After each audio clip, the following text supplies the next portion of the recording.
how many fell prey to Holmes' house of horrors will never truly be known. My understanding is that he had the ability within his hotel to put a number of individuals in the same room and then deprive them of oxygen, and he was able to listen to them as they died. Now that's a step away from, say, the enjoyment of killing someone face to face, right? In other words, he wasn't stabbing them, he wasn't doing any of that. He was listening to them experience death. That came later. You know, his initial forays into crime, money-making schemes, con schemes, obviously predated the murder, but once he'd killed a few times, he apparently developed a taste for it.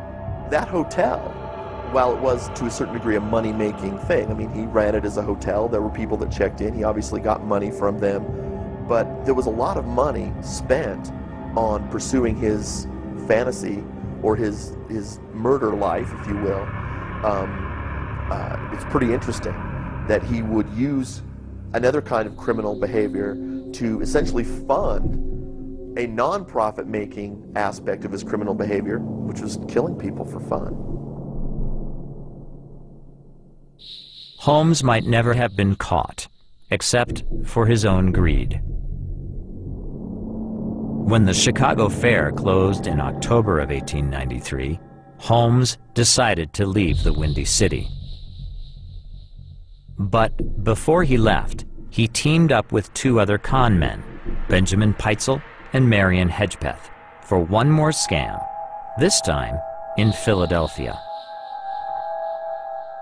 The three of them agreed to fake Pitezel's death in a laboratory explosion and substitute a cadaver. They would then split the $10,000 life insurance policy on Pitezel 3 ways.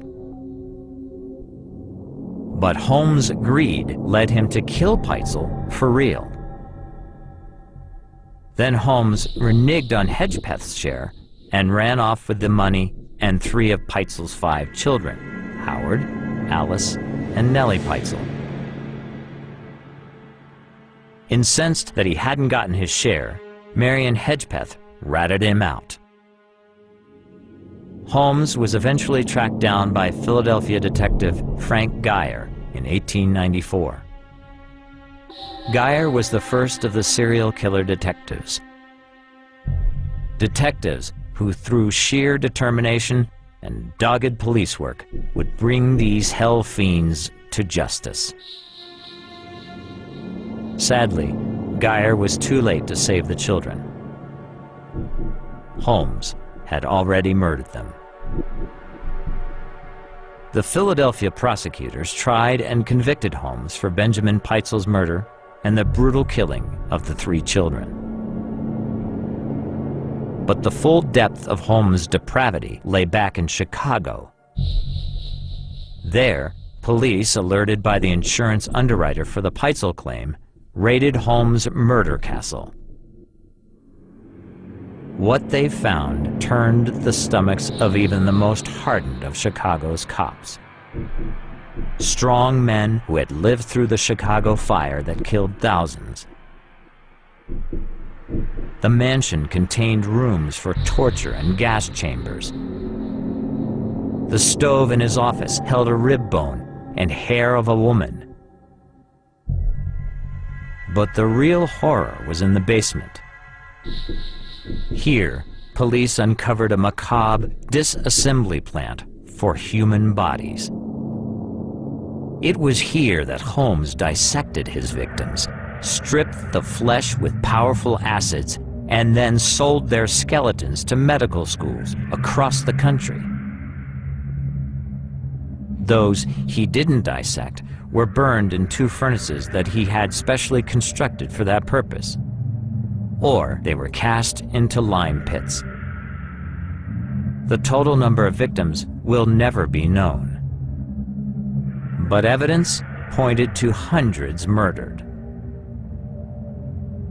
Confronted by the proof of his horrific crimes, Holmes admitted to hundreds of killings while in Chicago. He described his acts of murder methodically, without conscience, the way a man would describe butchering cattle.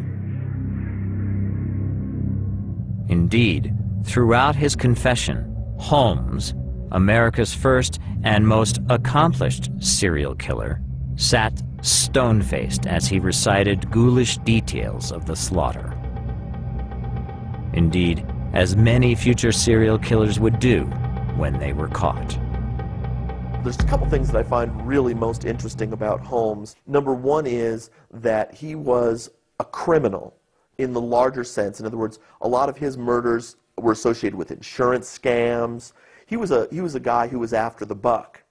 But somewhere along the way, associated with his, what we would call more typical or normal criminal activity, he came to be fascinated with death, and he pursued that to a degree of elaboration that I can't say we can attribute to any other serial killer. He built a castle, essentially, a hotel, which was devoted from the beginning, prior to construction, to the killing of human beings and to his ability to enjoy and experience in many different ways the killing of human beings. That's unique.